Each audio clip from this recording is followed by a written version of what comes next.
안녕하세요. 오늘도 사연살롱을 찾아주셔서 감사합니다. 남편뿐 아니라 시어머니, 형님 등 시댁 식구들에게 이혼을 선포하고 집을 나와 현재 호텔에서 아들내미와 지내고 있는 33살 여자예요. 시어머니는 그저 돈 하며 돈만 밝혀댔죠. 시어머니와 콩짝이 잘 맞던 현직 교사인 형님은 절 보고 능력 없는 전업주부라며 항상 무시해왔고요. 그 두 여인이 저에게 그동안 본인들이 해왔던 짓을 사과하며 용서를 싹싹 비는 모습을 보니 통쾌하기 그지없었죠. 하지만 이미 엎질러진 물. 지옥 같던 시댁에서 탈출하니 내 몸에 날개가 달린 듯 날아갈 것만 같습니다. 전 엄마 아빠의 늦둥이, 무남 동료 외동딸이에요. 두 분은 동갑내기이신데 41세 때 어렵게 저를 낳으셨죠. 결혼해서 무려 10년간 난임 부부로 지내셨으니 심적 고통은 이루 말할 수 없었겠죠. 그때 당시만 해도 지금처럼 난임 부부에 대한 정부 지원이 잘 돼 있지 않았기에 난임 시술 등에 돈이 엄청 깨졌지만 10년간 안 해본 것 없이 다 해보시다가 제가 생겼다고 하네요. 심지어 무당한테 의뢰해 굿을 몇 번이나 하셨다죠. 제가 태어난 기쁨도 잠시.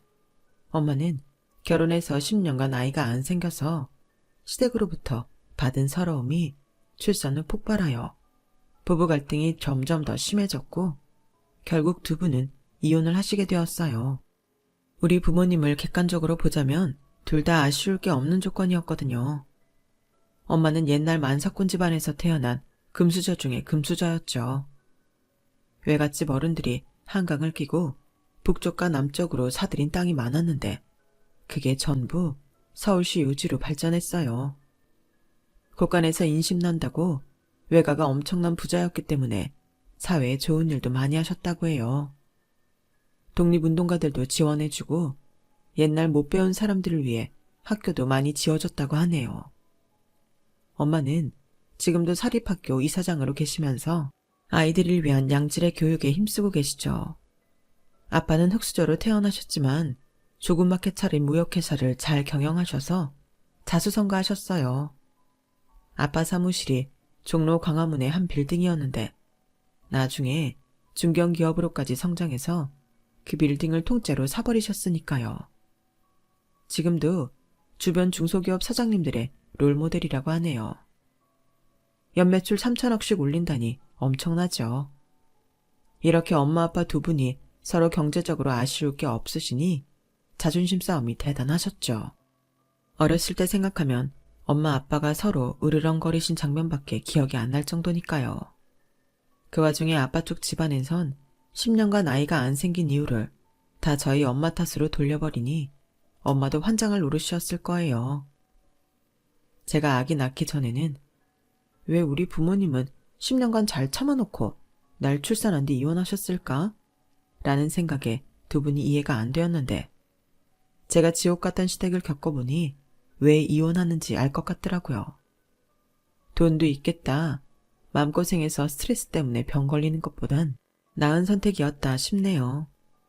하여간 엄마 아빠의 이혼 후 전 외할머니와 함께 살았어요. 두 분 모두 각각 재혼을 하셔서 새로운 가정을 꾸리셨거든요. 다만 부모님은 무남 동료 외동딸인 저한테는 끔찍하게 잘해주셨어요. 가끔은 그 관심이 너무 답답하게 느껴질 정도였죠. 두 분 다 하루에 수십 통씩 저한테 전화를 거셨어요. 두 분 다 재혼한 가정에 자식이 없었기에 저와 함께 살고 싶어 하셨지만 제가 거절했어요. 창살 없는 감옥 같을 게 뻔하니까요. 새어머니나 새아버지와 함께 생활하는 것도 싫었고요. 엄마, 나 독립하고 싶어. 이제 고등학생이고 요리도 다 할 줄 아는데 학교 근처 원룸 얻어서 나가 살면 안 될까? 무슨 소리야. 여자애 혼자 어딜 나가 살겠다는 거야. 게다가 아직 미성년자인데 절대 안 돼. 엄마가 운전기사 붙여줬잖아. 학교 앞까지 태워다 주고 얼마나 편해. 아, 엄마. 다른 애들 다 걸어서 다니는데 나만 튀잖아. 지금도 일부러 기사님한테 100m 전에 내려달라고 한단 말이야. 쪽팔려. 그럼 나 20살 되면 혼자 자취해도 되는 거지? 용돈 안 줘도 돼. 경제적으로도 완전히 독립하고 싶어. 남들은 부모 돈 못 써서 한다는데 왜 넌 거꾸로니? 아, 엄마가 새아버지 사업 때문에 미국에 몇 년 가 있어야 할 것 같아. 어차피 서울에서 널 못 봐줄 것 같으니 대학 가면 혼자 몇 년 살아봐. 정 힘들면 엄마한테 말하고. 알았지? 응, 알았어, 엄마. 몇 년간 나 신경 쓰지 말고 미국에서 편히 계세요. 완전히 자립해서 사는 게 내 꿈이었으니 야무지게 혼자 살아볼게요. 알바도 하면서 말이에요. 대학에 합격한 후 외할머니도 절 믿어하지 않았지만 제가 강하게 독립을 주장하자 혼자 살게 해주었어요. 대학 근처 원룸을 잡고 알바 2개와 봉사활동도 해가며 열심히 살았죠. 야학 봉사활동을 했었는데 거기서 한 남자를 만나게 되었어요. 그 남자는 사범대를 갓 졸업한 신입 교사였고 남자 집안이 다 교사 집안이더군요. 그 남자의 엄마, 형, 형수까지 말이죠. 제가 사학법인 이사장 딸이라 그런지 교사와 인연이 있나 보다라는 생각에 그 남자에게 왠지 모를 친숙함을 느꼈어요. 단, 제가 집에서 독립해서 나오는 순간부터 사람들한테는 제가 부잣집 딸이란 얘기를 안 했어요. 부모님 얘기는 더더욱 안 했고요. 우리 집안의 돈 때문이 아니라 그냥 사람 대 사람으로 여러 분야의 사람들을 만나보고 싶었거든요. 그 남자도 제가 원룸에 살며 알바를 2-3개씩 뛰니까 생활비와 대학 등록금에 쪼들리는 줄 알았을 거예요. 저와 7살 차이가 나서 29살이었던 그 남자는 대학생인 제가 야학 봉사활동을 한다는 점을 기특해하며 처음부터 큰 호감을 보이더군요.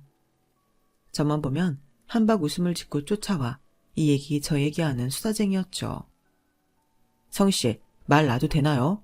빨리 친해지고 싶었어요.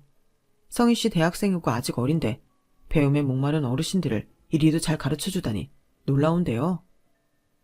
예전부터 교육에 관심이 많았거든요. 먹고 사는 문제 때문에 제대로 된 교육을 받지 못한 어르신들이 안타까워서 최대한 열심히 가르쳐드리려 해요. 성희씨도 먹고 사는 문제 때문에 알바를 2-3개나 하는 것 같은데 학교 공부랑 병행하려면 가냘픈 몸이 부서지겠어요. 너무 안쓰럽네요. 네? 먹고 사는 문제요? 아, 대학교 입학하면서 부모님으로부터 완전히 독립해서 생활비랑 학비를 벌어야 하긴 하네요. 교육에 관심이 많다니 다행이네요. 저희 집안이 다 교사예요. 아버지는 돌아가시긴 했지만 체육 교사셨고요. 엄마는 작년에 초등학교 교사 퇴직하셨고 형과 형수도 중고등학교 선생님이에요. 성희 씨가 우리 집 며느리로 들어오면 다들 엄청 좋아할 것 같아요. 네? 며느리요? 농담도 잘하시네요. 근데 다른 분들은 승준 씨 보고 엄청 과묵하다고 하던데 말씀 재밌게 잘하시는데요. 선택적 과묵이죠 뭐. 저는 관심 없는 여자한테는 말 잘 안 해요. 잘 지냈으면 좋겠어요. 자, 빼빼로 받아요. 오늘이 11월 11일이잖아요. 대학 생활의 알바에 봉사활동까지 하느라 전 그날이 빼빼로데이인 줄도 모르고 지나갈 뻔했습니다. 정승준. 그 남자와는 그날 이후 더욱 가까워졌고 정식으로 사귀게 되었어요. 그런데 이럴 수가. 제 나이 23살, 대학 4학년이라 취업 준비로 바쁘던 때 갑자기 몇 달간 생리를 안 해서 혹시나 하는 마음에 임신 테스트기를 해봤더니 선명한 2줄이 나오더군요. 입덧도 전혀 없었고 워낙 바쁘게 생활한 탓에 생리를 안 한 것도 의식하지 못했는데 임신이었습니다. 병원에 가보니 벌써 아이 심장이 힘차게 뛰고 있었어요. 기분이 묘하더군요. 두근두근 제 심장도 같이 뛰는 게 느껴졌어요. 남친한테 바로 전화를 했죠. 오빠, 나 임신했어. 벌써 10주래. 그동안 생리를 안 하던 것도 모르고 있었네. 이를 어쩌지? 정말? 자기야, 왜 산부인과에 혼자 갔어? 나랑 같이 가야지. 너무 잘됐다. 당장 혼인신고부터 하자. 아기 출산 일은 언제인 거지 그럼? 빨리 전화 끊어봐. 나 우리 엄마랑 형한테 다 말해야겠다. 다들 모두 축하해 주실 거야. 오빠, 진정해. 나 이제 23인데 아직 대학도 졸업 못했는데 어떡해. 배불러서 졸업식장에 가야 하나? 취업은 또 어쩌고. 아, 절대 낙태는 안 할 거긴 한데 나찬이 두렵고 난 아직 너무 어리잖아. 자기야, 옛날 사람들은 16, 18살에도 결혼해서 애기 7, 8명씩 낳고 잘만 살았잖아. 아기 키워놓고 나중에 취업해도 되지 뭐. 일단 돈은 내가 벌 테니 자기나 아기만 데리고 우리 집으로 들어와. 아, 그게 무슨 소리야. 어머님이랑 다 같이 살자는 거야? 오빠 모아놓은 돈 하나도 없어? 오빠 평소에 씀씀이가 너무 크긴 해. 교사 월급이 엄청 많진 않잖아. 하여튼 나한테 투룸 빌라 보증금 정도는 있으니 오빠 학교 근처에 방 얻자.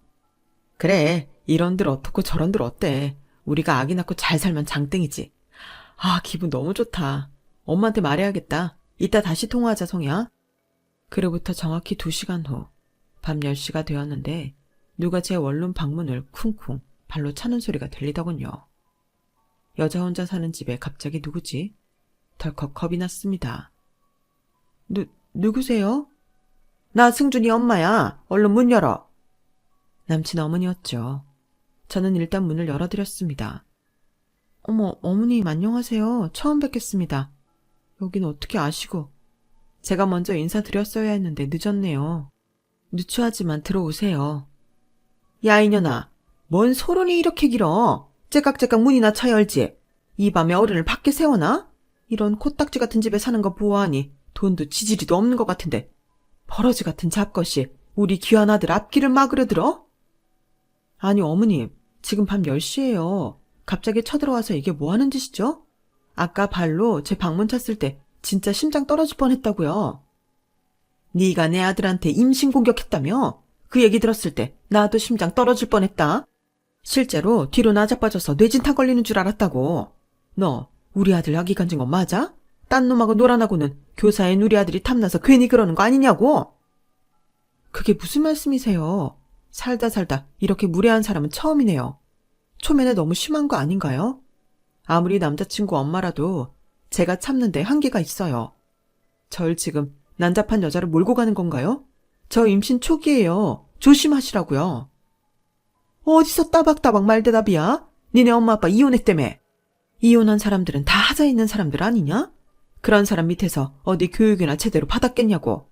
거지 중에 상거지 주제에 번듯하니 잘생긴 교사 남자 하나 발목 잡으니 좋아 죽겠지? 임친거사.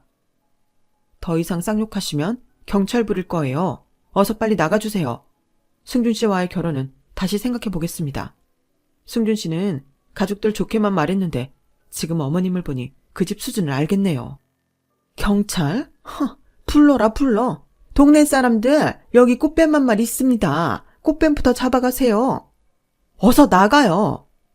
전 떠밀듯이 남친 엄마를 문 밖으로 내보냈고 다행히 더 큰 소란은 안 피우고 나가더군요.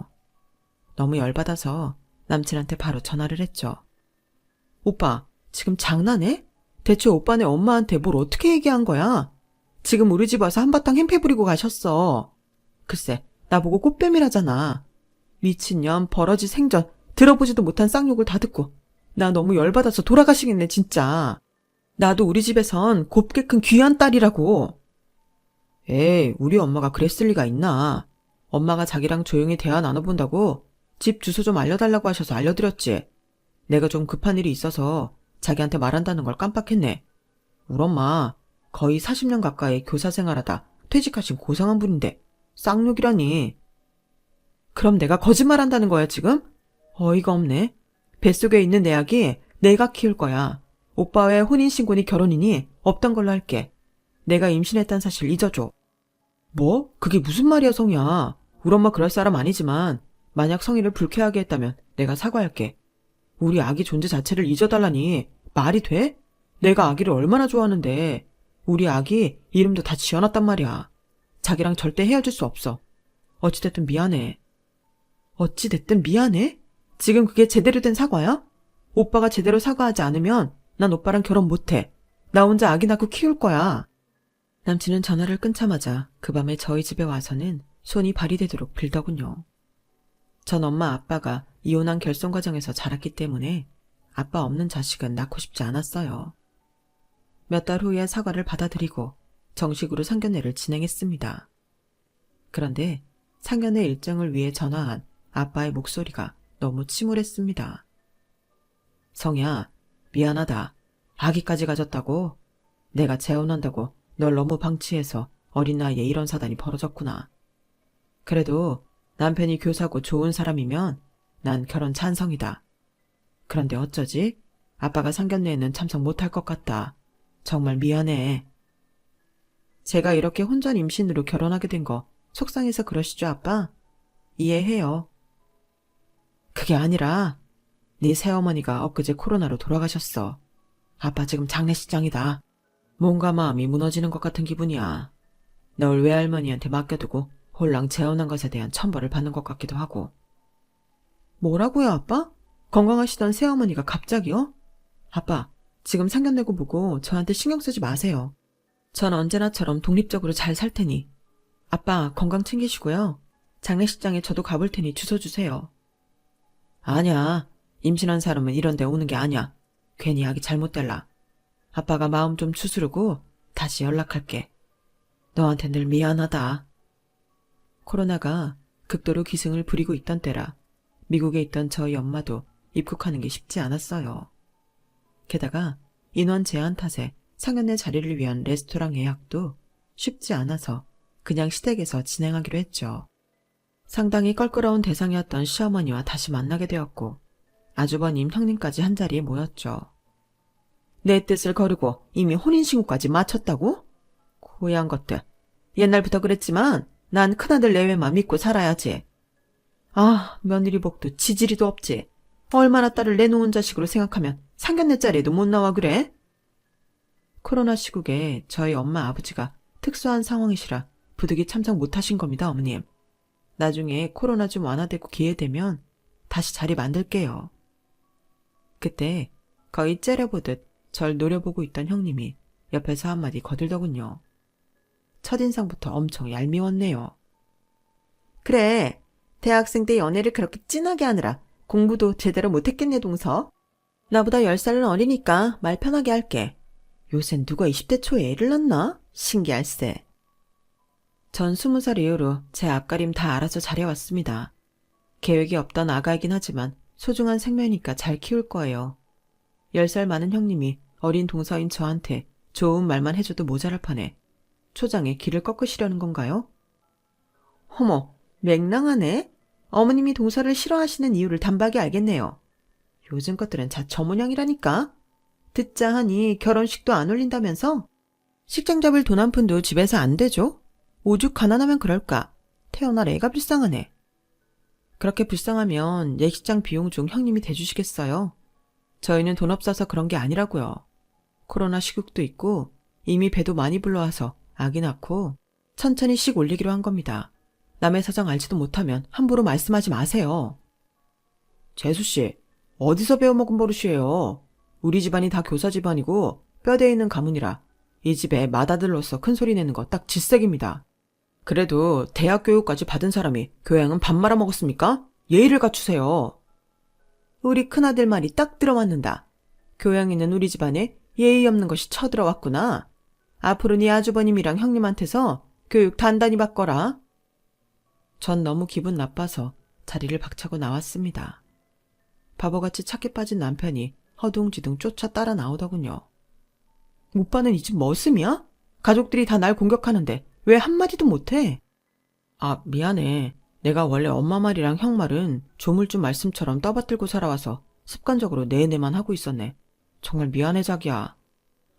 아, 속 터져. 시댁 식구들이 나한테 함부로 대하면 중간에서 중재해줘야지. 무슨 예스맨도 아니고.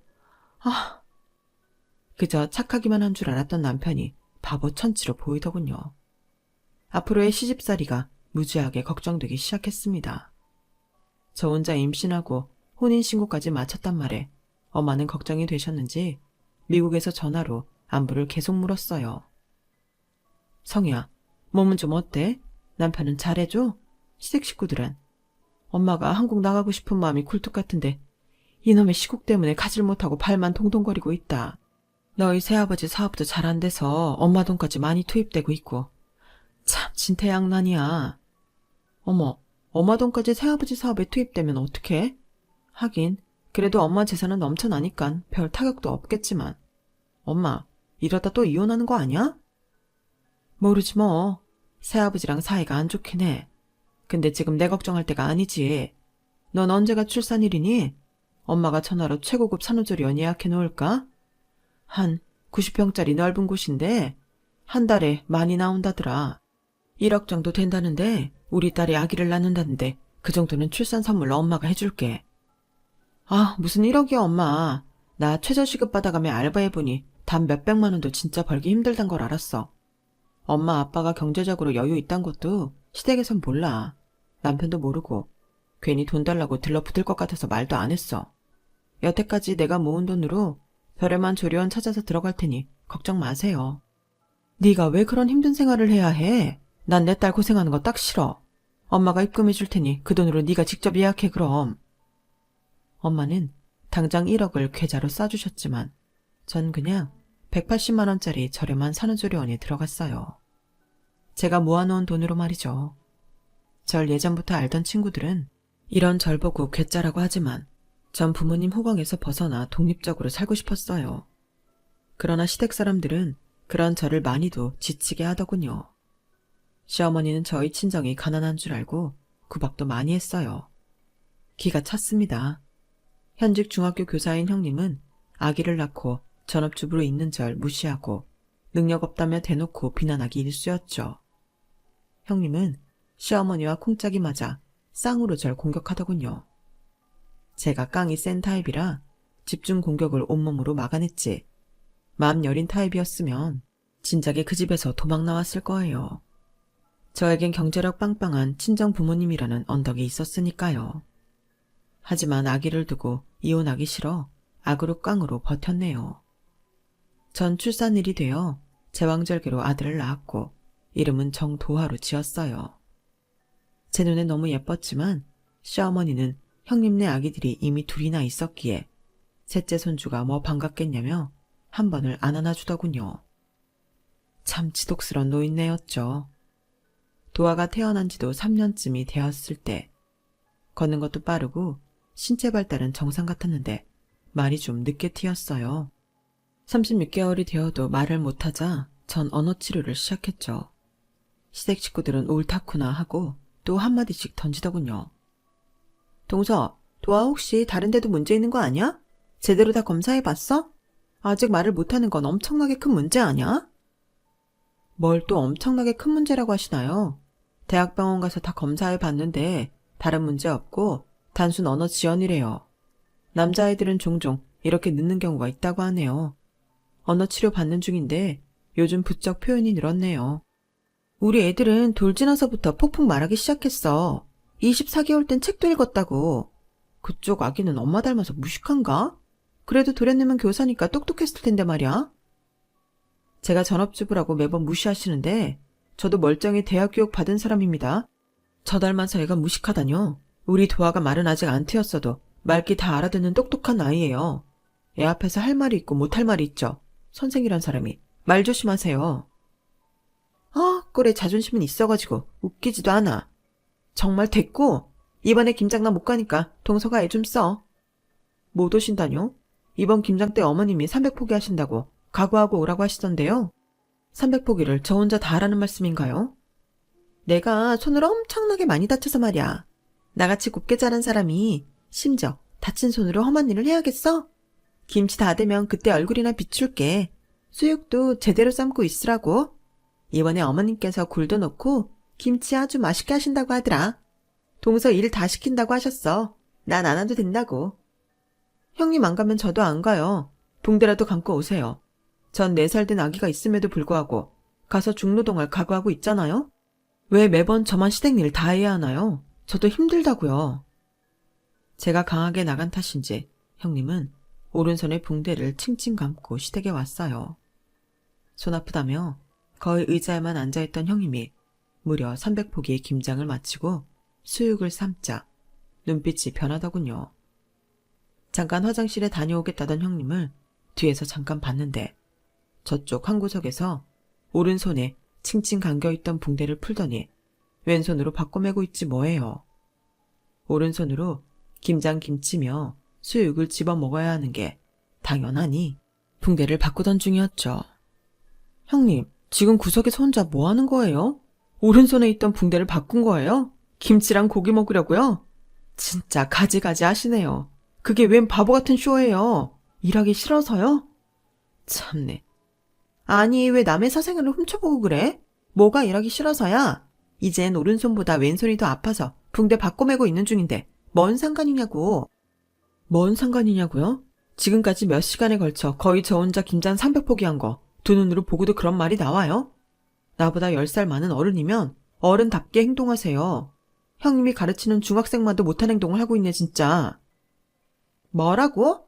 아니, 그깟 김장 좀 했다고 호들갑은. 어머님, 저희 김장김치 싸주세요. 지금 당장 집에 돌아가야겠어요. 기분 나빠서. 왜 갑자기 기분이 상했니? 막내 며느리가 또 까불었더냐? 야, 넌 왜 코 상한 형님 뚜껑 열리게 만드냐? 어찌 너만 우리 집에 오면 분란이 일어나냐고. 네가 어디 큰 며느리 뒷발꿈치나 따라올 수 있을 것 같으냐? 행동 하나하나 배우란 말이다 입 닥치고. 어머님, 나이 어리고 돈 못 버는 주부면 입 닥치고 있어야 하나요? 시댁에서 발언권도 없어요? 어머님, 그리고 형님, 제가 가난하게 자란 여자인 줄 알고 이리도 막대하시는 거죠? 언젠가 큰 코 다칠 날이 올 거예요. 아주 기대하시라고요. 뭐? 큰 코? 지나가는 개가 없겠다. 가난한 친정 가진 능력 없는 동서가 드디어 미쳤나 봅니다, 어머니. 어머님이랑 저 나중에 큰 코 다친대요. 야, 막내 며느리야. 내가 어디 모임 나가서 널 며느리라고 소개도 못하겠다. 쪽팔려서 원. 넌 그냥 잠자코 죽은 듯이 살아. 그게 시댁 위하는 길이다. 늘 이런 식이었어요. 깡셌던 저도 참 견디기 힘든 모욕적인 순간들이 있었죠. 인내심은 점점 바닥을 향해 내려가고 있었어요. 우리 아들 도하를 위해서 이혼만은 안 되는데 착하고 순한 남편과 토끼 같은 아들내미만 보고 소박하게 살자던 저의 신념이 무너지고 있는 중이었어요. 바로 거지 같은 시댁 때문이었죠. 돈 많은 갑부 시댁이었으면 제가 이렇게 어이없지도 않을 텐데 교사 집안이라 정말 평범한 중산층이었어요. 한 번은 형님네 부부가 청약에 당첨되었다며 시어머니로부터 연락을 받았죠. 야, 너 그 아주버님네 부부가 아주 좋은 집에 청약 당첨이 되었다지 뭐냐? 참, 잘될 놈은 된다니까. 아, 그런가요? 아기가 둘이나 있고 결혼한 지 오래되어서 청약에 당첨됐나 보네요. 축하드린다고 카톡 하나 넣을게요, 이따. 그래. 축하한다고 말만 뻔지르르하게 할 게 아니라 축하금을 넣어라. 네? 웬 축하금까지 넣어야 해요, 어머님? 대출 다 받아도 한 1억 2천이 모자르단다. 니네가 1억 정도 보태라. 내가 2천만 원 보태마. 그 정도 쌈짓돈은 있으니. 1억을 보태라고요? 저희 그런 돈 없어요. 도와 아빠도 씀씀이가 큰 편이고 외벌이에 애기까지 태어났잖아요. 갑자기 큰 돈을 형님한테 주라고 하시면 어떡하나요? 네가 돈 없다고 할 줄 알았다. 내가 착한 우리 아들한테 다 말해놨으니 아마 신용대출 한도가 그 정도는 되는 것 같더라.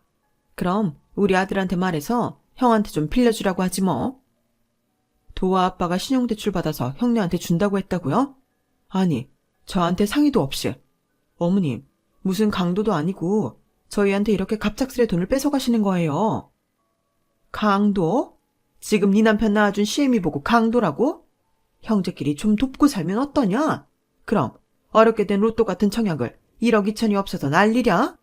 세상 물정 모르는 바보 천치 같으니라고 전화 끊어라. 전 머리끝까지 화가 나서 남편한테 당장 연락했죠. 지금 제정신이야? 무슨 신용대출까지 받아서 형님네 청약 당첨을 밀어줘야 해? 그동안 우리한테 뭐 잘해준 게 있는 사람들이라고. 난 몇 년간 결혼 생활하면서 욕만 진탕 먹었는데 당신은 날개 없는 천사 역할을 하겠다 이거야? 형제끼리 도와줄 수 있잖아. 난 형네 부부를 존경해왔어. 교사로서 내 롤모델이라고. 형이랑 형수가 아이들 잘 키울 수 있는 좋은 동네에 집 당첨된 게 그리도 배 아파? 당신 마음 좀 곱게 써라. 우리 도아가 그 심술 배우면 어쩔래? 나보고 마음 곱게 쓰라고? 이게 말이야 방구야? 내가 이렇게 억척스런 아줌마가 된 게 누구 때문인데? 시댁에서 내가 욕 들어먹고 있으면 남편은 자기가 중재해줘야 하는 거 아니야? 매번 손 놓고 있으면 어떡해? 이제 나도 지친다. 지치는 건 나도 마찬가지야. 나보고 대체 어쩌라는 거야? 로마에 가면 로마법에 따라야 하는 거 아니야? 대체 결혼한 지 몇 년이 지났는데 항상 잡음이 들리는 거야. 좀 조용히 좀 살자, 어? 남편과의 사이에도 점점 균열이 생기기 시작하더군요. 아이 앞에서의 싸움도 잦아졌어요. 어렸을 때 저의 모습을 보는 것 같아 도아한테도 미안했죠. 그즈음 친정 부모님으로부터 놀라운 소식이 들려왔습니다. 성희야, 엄마야, 옆에 아빠도 있어. 너무 놀라지 말고 들어. 엄마는 새아버지랑 이혼했고 한국에 혼자 들어왔어. 너희 아빠랑 우연히 다시 만나게 됐고 우리 재결합하기로 했어. 뭐? 뭐라고 엄마? 아니 대체 이게 무슨 일이에요? 우리 아빠랑 재결합한다고? 다시 혼인신고라도 하겠다는 거예요? 그래, 네 말이 맞아. 깜짝 놀랐지? 네가 걱정할까 봐 엄마가 새아버지랑 이혼한 것도 말 안 하고 있었어. 그러다가 아빠랑 진짜 우연히 마주쳐서 많은 이야기를 하게 됐지. 아직도 티격태격하긴 하는데 옛날 연애하던 시절 느낌도 나고 좋네. 엄마 아빠가 좋다면 나야 뭐 좋지만 엄청나게 서프라이즈네요 정말. 엄마 아빠가 분당에 전원주택을 크게 짓고 있어. 앞으로 우리가 살아야 얼마나 살겠니? 그동안 쌓아놓은 재산 다 너에게 물려주고 둘이 전원주택 들어가서 소박하게 살 생각이야. 변호사, 세무사, 회계사 다 동원해서 곧 증여작업 진행할 거니까 그렇게 알고 있어. 엄마 아빠 부동산 다 합치면 좋게 7천억은 넘을 거야. 현금은 우리도 노후 대비해야 하니 갖고 있을 거고 빌딩 한 개 팔면 증여세는 다 커버될 거니까 걱정 마. 아니 엄마 너무 갑작스럽네요. 솔직히 나 혼자 살 땐 독립적으로 돈 욕심 없이 살고 싶었어요. 그런데 도아를 낳고 보니 우리 아들을 위해선 최대한 좋은 거 먹이고 입히고 경험하게 해주고 싶은 욕심이 생겨요. 물려주시면 우리 도아를 위해서 감사히 받을게요 엄마. 그래, 부모 마음은 다 똑같은 거다. 우리 딸이 이제 부모가 다 되었구나. 진정한 어른이 됐어. 엄마는 재산뿐 아니라 현재 맡고 있는 사학의 이사장직도 저한테 물려주길 원하셨어요. 본인이 이사장으로 있던 사립중학교에 대한 애착이 워낙 크셨기에 저에게 밑바닥 구석구석의 일부터 다 경험하고 파악하길 원하셨죠. 해당 중학교 교장선생님의 에스코트를 받아 전 학교 구석구석을 다니며 이 일 저 일 맡아서 해봤어요. 심지어 학교 정원 가꾸는 일도 해보고 복도 청소 및 화장실 청소도 하루씩 해봤죠. 마치 중학교 때로 돌아간 것 같아서 재밌더라고요. 그날은 급식실 일을 해보기로 한 날이었어요. 급식실에서 교사들 식판에 밥을 푸고 있는데 갑자기 형님과 눈이 마주쳤죠. 형님, 공립학교에서 근무하지 않으셨어요? 여긴 사립인데? 허니, 동서가 여기 웬일이야? 애 어린이집 보내고 와서 급식실 알바하는 거야? 딱 어울리는 일 하고 앉았네. 나 사립학교로 옮겼어. 여기 이사장님이 엄청난 부자고 명문사학으로 유명한 곳인 거 알지? 다 내 능력이 뛰어난 덕분에 픽업된 거지 뭐. 아, 그러셨군요. 축하드려요. 밥이나 많이 드세요. 제 상황은 이따 시간 되면 말씀드릴게요. 딱히 알바하는 건 아니고요. 돈 없는데 이런 데서 알바라도 해야지 뭐. 여튼 밥알 떨어지지 않게 똑바로 일하라고? 어김없이 예의 없고 얄미운 형님은 돼지같이 밥을 반쯤 먹더니 눈살을 찌푸리며 저에게 오더군요. 그리고는 배식을 마치고 식판 설거지를 하던 제게 다짜고짜 식판을 집어던졌어요. 식판에 남아있던 미역국을 뒤집어 쓴 전 너무 놀라서 반말로 소리를 꽥 질렀죠. 지금 뭐 하는 거야? 너 미쳤어? 너라니, 형님한테 너가 뭐야 대체? 이쯤 되면 막 나가자는 거지? 네가 설거지를 제대로 안 해서 식판에 다 눌러붙은 음식 찌꺼기가 그대로 붙어있잖아. 난 그것도 모르고 계속 먹었다고. 아, 불결해. 일을 맡았으면 똑바로 해야지.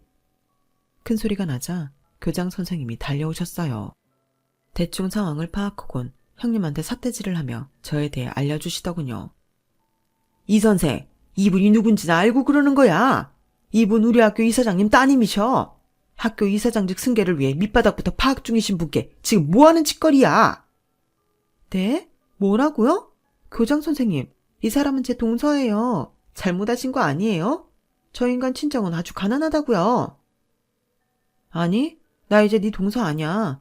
남편이랑 이혼하고 나 혼자 애기 데리고 떵떵거리며 살 거라고.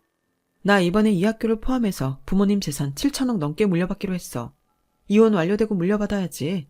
꼴도 보기 싫은 남편이랑 시댁 식구들한테 그 돈 흘러들어가기 전에. 뭐? 7천억? 동서 지금 농담하는 거지? 7천억이라니. 그동안 친정 잘 산다는 얘기 왜 안 한 거야? 그럼 내가 구박도 안 했지? 응? 자기야, 이혼하지 말고 우리 형님 동서지간으로 다시 한번 잘 지내보자.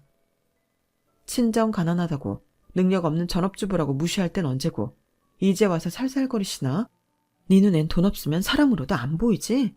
니네 같은 속물시댁을 만나서 돈 뺏길까봐 그동안 돈 없는 척 좀 했지. 내가 100번 1000번 잘했지.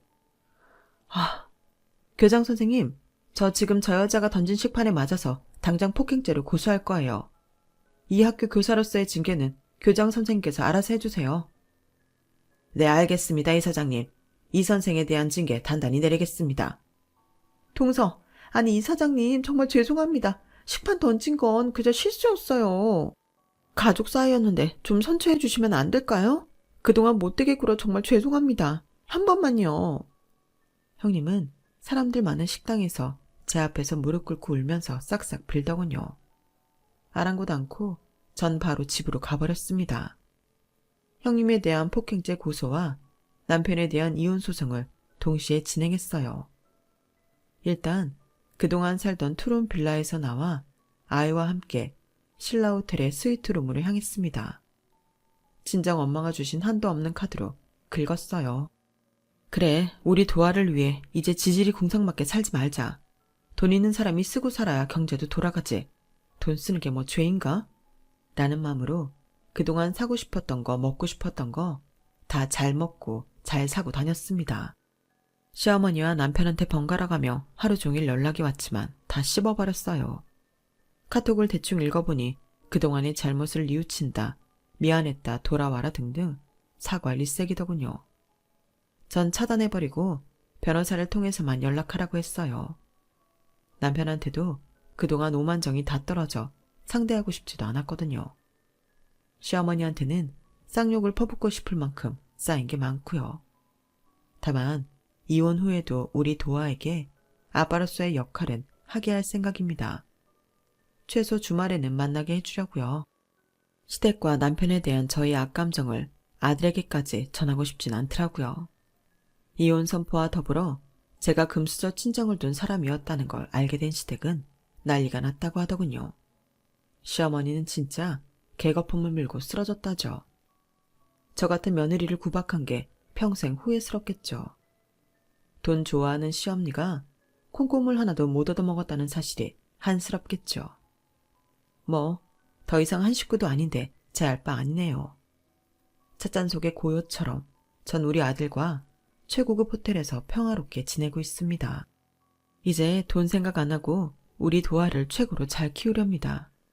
이기적인 사람이 아닌 남을 배려할 줄 알고 사회에 보탬이 되는 아이로 말이죠. 지금껏 다사다난했던 저의 시댁 이야기에 귀 기울여 주셔서 감사합니다. 저는 이혼을 택했지만 자식을 위해 살아가시는 저보다 더 훌륭하신 분들이 많다고 생각합니다. 소중한 가족과 항상 건강하시고 행복하세요. 여러분, 사연 댓글에 응원과 현명한 조언 부탁드려요. 좋아요와 구독은 저에게 큰 힘이 됩니다. 오늘도 좋은 일 가득하세요.